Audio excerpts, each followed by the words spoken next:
Hello everyone, this is miss Jeet and आज मैं आपके लिए लेके आई revision for redemption of preference shares. So revise करते हैं अपने इस टॉपिक को क्विकली।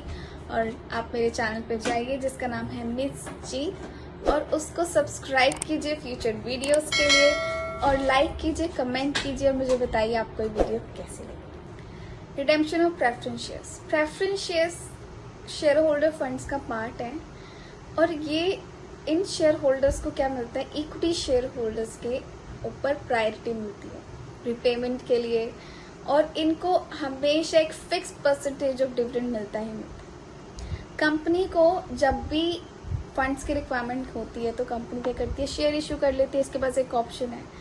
तो फॉर एग्जाम्पल कंपनी को 1,00,000 रुपए की रिक्वायरमेंट है तो उसने क्या किया, प्रेफरेंस शेयर्स इशू किए और रेज कर लिया फंड्स को। अब कंपनी की बैलेंस शीट का क्या हाल होगा इस टाइम पे, प्रेफरेंस शेयर कैपिटल में लायबिलिटी साइड आ जाएगा, उसकी कैपिटल इंक्रीज हो जाएगी 10 लाख से और बैंक अकाउंट में 10 लाख आ जाएगा। ठीक है, तो पर जब भी प्रेफरेंस शेयर्स हम इशू करते हैं तो एक कंडीशन पे, जैसे उसने बोला कि मैं इसको 10 साल के बाद पे कर दूंगा, तो मतलब after 10 years in preference shares को आपको रीपे करना पड़ेगा। इनकी रिडेम्पशन होती है। रिडेम्पशन मतलब आपको रीपे करना है।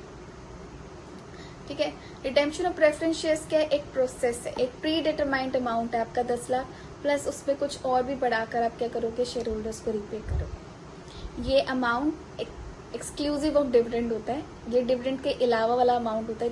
जब आप रिडेम्पशन का टाइम आता है, एक मेच्योरिटी पीरियड के बाद आप क्या करते हो, आपको प्रेफरेंस शेयर होल्डर्स को उनको पैसा वापस करना पड़ेगा, जिसको हम premium on redemption of preference shares भी बोलते हैं। अब जब आप प्रीपे करते हो तब आपके बैलेंस शीट पे क्या इफेक्ट पड़ता है। फॉर एग्जाम्पल आप 10 लाख आपने फंड्स रेज किए थे प्रेफरेंस शेयर कैपिटल से, अब उसको क्या कर रहे हो 1 लाख ज्यादा पे, मतलब 11 लाख उसको रीपे करना है, मतलब 1 लाख तो क्या हो गया प्रीमियम ऑन रिडेम्पशन। तो क्या होगा, प्रेफरेंस शेयर कैपिटल कम हो जाएगी। जब आपने इससे रिपे कर दिया अब आपकी लायबिलिटी कम हो रही है, प्रेफरेंस शेयर कैपिटल को कम करेंगे।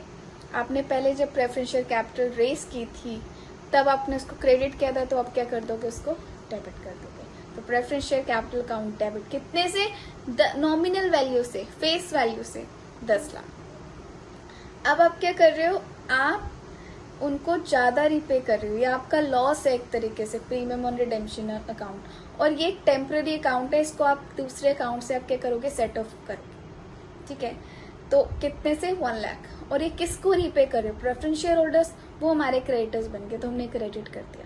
ठीक है, अब इसके बाद क्या होता है, जब आप उनको रीपे कर देते हो तो अपने क्रेडिटर बनाया था, आप क्रेडिटर को लायबिलिटी को फिर से कम कर रहे हो, तो preference share holders account debit to bank 11 lakh. अब पैसा बैंक कम हो गया। ठीक है, और जितना भी आपने premium on redemption of preference shares है, अब वो कहाँ, ये टेम्पररी अकाउंट है, यहाँ किससे कैंसिल करोगे, किससे इस चीज को कैंसिल करोगे, प्रॉफिट एंड लॉस अकाउंट से, फ्री रिजर्व से, सिक्योरिटीज प्रीमियम से नहीं करेंगे। उसके बाद क्या होता है, सबसे मेन क्वेश्चन जब हम इस चैप्टर को पढ़ते ही आता है कि आप कंपनी को क्या करना होता है, रिडेम्पशन के बाद भी अपने कैपिटल स्ट्रक्चर को, जो भी कैपिटल स्ट्रक्चर कंपनी का प्रेफरेंस शेयर को रिडीम करने से पहले था वो ही आपको मेंटेन करके रखना है। कैपिटल स्ट्रक्चर होता है क्या, शेयर कैपिटल, जिसमें हमारी इक्विटी भी आ जाती है, हमारे प्रेफरेंस शेयर्स भी आ जाते हैं, और स्पेसिफिक रिजर्व्स। कैपिटल स्ट्रक्चर में फ्री रिजर्व्स को हम कंसिडर नहीं करेंगे। कैपिटल स्ट्रक्चर यहाँ पर जैसे हमारे एग्जाम्पल में दे रखे हैं, equity liability, equity share capital 100, preference share capital 50 और profit and loss 75, other liabilities 25। तो यहाँ पर कैपिटल स्ट्रक्चर क्या है 150, that is equity share capital and preference share capital. Asset side में आपको एसेट्स दे रखे हैं 150 और कैश दे रखा है 100। जब आप रिडेम्पशन फॉर एग्जाम्पल 55 का आप रिडेम्पशन करो तो सबसे पहले 50 तो आपके कहाँ से कम होंगे, प्रेफरेंस शेयर कैपिटल से, नॉमिनल वैल्यू, और 5 जो भी आप प्रीमियम पे कर रहे हैं, प्रीमियम आप प्रॉफिट एंड लॉस अकाउंट से सेट ऑफ करोगे, और 55 आपके कैश से कम हो जाएंगे। आप देखोगे कि आपका पूरा मिसबैलेंस हो रहा है, आपकी जो कैपिटल स्ट्रक्चर है वो कम हो गया। अब इसको कैसे मेंटेन करना है, इसके 2 ऑप्शन दे रखे हैं। रिडम्पशन के बाद अगर आप कैपिटल स्ट्रक्चर को मेंटेन करने जाते हो तो आपके पास 2 ऑप्शन है। क्या, सबसे पहले आपके पास अगर सफिशिएंट फंड्स नहीं है कंपनी के पास रिपेमेंट के लिए, इक्विटी शेयर्स इशू कर दो, मैंडेटरी है, कंपलसरी है, इक्विटी शेयर्स इशू कर लो, एंट्री पास कर दोगे, bank account debit to equity share capital.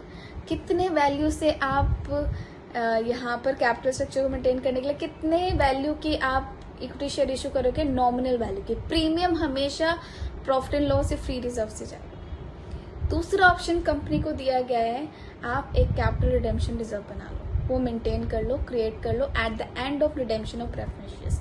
कैसे?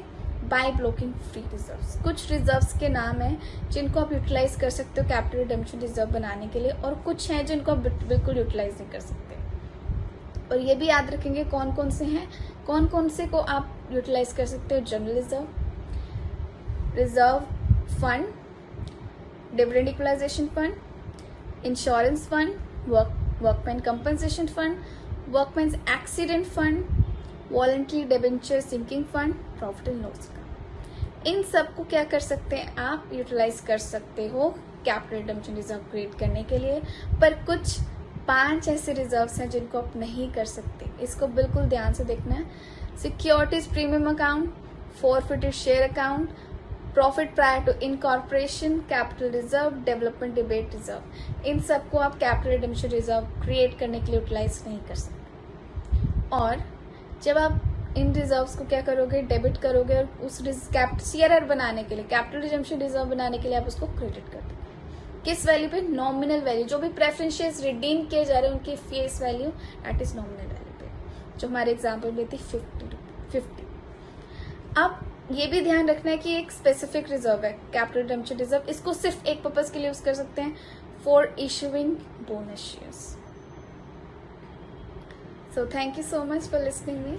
आई होप आपको क्लियर हो गया होगा आपका ये topic, accounting for redemption of preference share.